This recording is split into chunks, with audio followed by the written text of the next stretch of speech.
abiertamente, escuchándole, es evidente que habla de una falta de independencia palpable, ¿no? En la OMS. ¿Cómo se podría evitar esa situación? Bueno, yo creo que se ha hablado mucho recientemente de una reforma de la agencia y la señora Margaret Chan, la directora actual que está ya saliendo después de 10 años, dos mandatos, 10 años, ha hablado de una reforma, pero la reforma que se ha hecho ha sido primero que todo una cosa cosmética y otra reforma que sí es de fondo, pero que va en el sentido contrario y es abrir por completo el financiamiento privado y abrirle las puertas al sector privado en la OMS. La reforma y cómo se podría salir. Habría varios puntos. Primero, yo creo que habría que plantearse claramente que esta tiene que ser una agencia pública para que pueda conservar una total independencia y neutralidad y que tienes que estar financiada con dineros públicos, de manera que se debería hacer un plan progresivo, digamos, a 8 o 10 años, decir, vamos a retomar el carácter público, por lo menos ponerse como objetivo de tener el 51% del presupuesto, un presupuesto que sea público y solo 49%, como pasa en una empresa, que el Estado o los estados o el sector público sea el sector mayoritario para que tenga un poco la capacidad de gobernar. El segundo punto que yo haría sería la Constitución de la OMS tiene un artículo que es el artículo 19, un artículo muy corto que dice básicamente que la OMS tiene la capacidad para negociar acuerdos, tratados o convenciones de carácter obligatorio que una vez ratificados por los países miembros aquí en Ginebra, tienen que volver al nivel nacional, pasar por el Parlamento y convertirse en ley. Ese tipo de decisiones, ese mecanismo del artículo 19 de la Constitución se ha utilizado una vez en 70 años y esa fue la Convención contra el Tabaco. Y yo creo que la OMS no ha hecho nada más eficaz que la Convención para el Tabaco.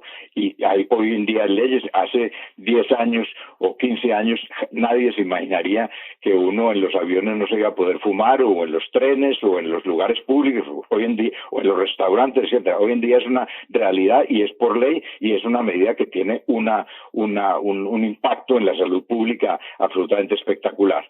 Si la OMS, en vez de hacer cada año en la Asamblea Mundial de Salud se hacen unas 40 o 50 resoluciones de la Asamblea, que son de carácter totalmente voluntario. Es como un sermón de iglesia más o menos. Y para lo cual no se evalúa si hay fondos y cuánto va a costar implementarlo. Entonces es una manera totalmente ineficaz. Entonces yo le digo, la salida, y algunos están tratando, yo estoy terminando un artículo sobre la última Asamblea Mundial ahora hace 15 días, que va en esa dirección. Habría que ver cómo se retoma el carácter público de la agencia para defender la neutralidad y la independencia y ver cómo se hacen más decisiones, mucho menos decisiones, pocas decisiones, pero que sean de carácter obligatorio. Y ya por ir terminando, señor Velázquez, usted ha estado desde hace ya prácticamente unos 5 años, ¿no?, detrás de una incansable batalla por el acceso a los medicamentos a nivel mundial. Pero hace mucho antes, ¿no? Hace casi 20 años, usted realizó un estudio sobre el impacto de la mundialización en el acceso a los medicamentos. A esa investigación se le conoce todavía hoy como el libro rojo de la OMS. ¿Cuál es la filosofía de ese libro? Bueno, resulta que en el año de 1995 se crea la Organización Mundial del Comercio, que tiene un impacto muy específico a nivel de la salud, y es que se hacen obligatorias el uso de patentes para productos farmacéuticos. Hasta el año 95, incluso España en los años 80 no tenía todavía patentes para productos farmacéuticos, y entonces eso significaba que cualquier medicamento que fuera producido sobre patente en Suiza o Alemania o en los Estados Unidos, que ya tenían patentes, cualquier país, incluido España, incluido Italia, que muy tardíamente adoptó el sistema de patentes, podía copiarlo y ponerlo a la disposición de todo el mundo y sacar los genéricos que quisieran. Se hizo durante mucho tiempo. En el año 95, la gran mayoría de los países en desarrollo, incluido la India, el Brasil, la China, Indonesia, Egipto, incluido, como decía antes, algunos países europeos no tenían lo que tiene hoy, de una duración, de una patente de duración de 20 años, etcétera, etcétera. Las patentes podían durar 5 años o 10 años o 12 años, eso dependía de cada país. Hoy en día hay una norma que es el acceso, el producto nuevo inventado por una firma, se le da una patente que dura 20 años, que significa un monopolio y un precio mucho más elevado. Pero resulta que existían en el acuerdo de los ALPIC, que son los acuerdos que rigen el comercio internacional y la propiedad intelectual. En ese acuerdo había unas cláusulas muy técnicas que decían cómo se podía obviar un poco y cómo se podían tomar algunas medidas para defender la salud pública y el acceso a los medicamentos, que hoy en día se conocen como las flexibilidades del acuerdo de los ATIC, que son lo que se llaman las importaciones paralelas o las licencias obligatorias. Entonces, el libro rojo consistía únicamente en poner en un lenguaje muy sencillo las posibilidades jurídicas que tenía en los países para hacer una especie de excepción sanitaria y poder enfrentar. Evidentemente que ni la industria farmacéutica, ni los Estados Unidos, ni la Unión Europea estaban muy interesados en que se difundieran las posibilidades que existían ya, que eran derechos de los países, porque estaban en un acuerdo acordado a nivel internacional y firmado por todos los países, estaban contenidas ya en el texto del acuerdo. Eso no le gustó a muchos y hubo muchos ataques y cartas de 15 páginas atacando el documento, diciendo que el documento era totalmente inconsistente, que estaba lleno de errores, etcétera, etcétera.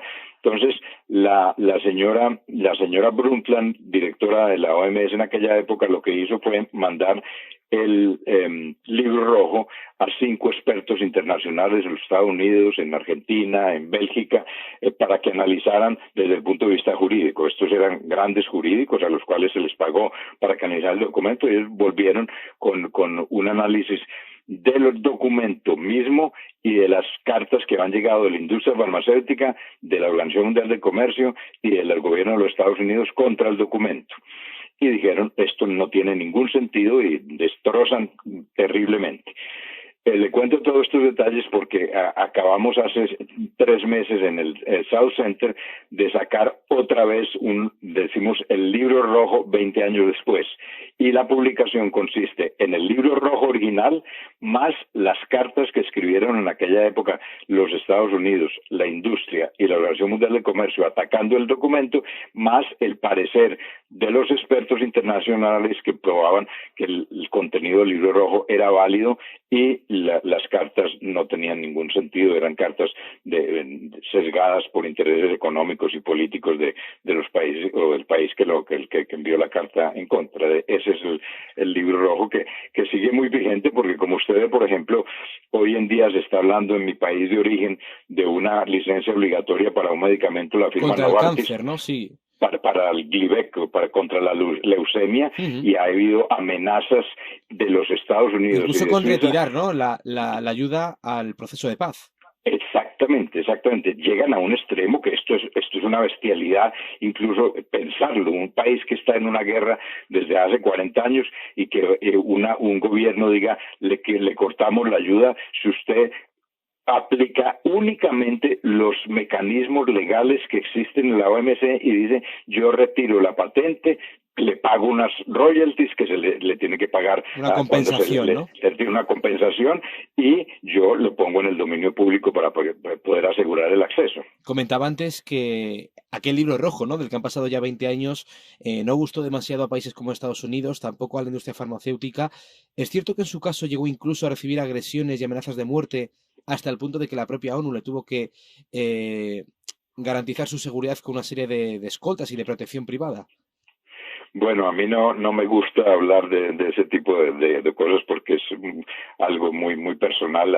Hay por ahí un film que se llama El lucro o la vida, o El beneficio o la vida en español, que relata toda la historia, pero no tanto centrando en las amenazas que yo tuve en aquel momento, que fueran verdaderas, pero relata más bien de lo que estamos hablando, qué fue el libro rojo, qué era lo que estaba en juego, cuáles eran los enfrentamientos que estaba habiendo en ese momento entre los países del norte y los países del sur, etcétera, etcétera. Pues Germán Velázquez, muchas gracias por estar con nosotros y un saludo muy fuerte. Bueno, Javier, muchas gracias. Que esté muy bien. Hasta luego.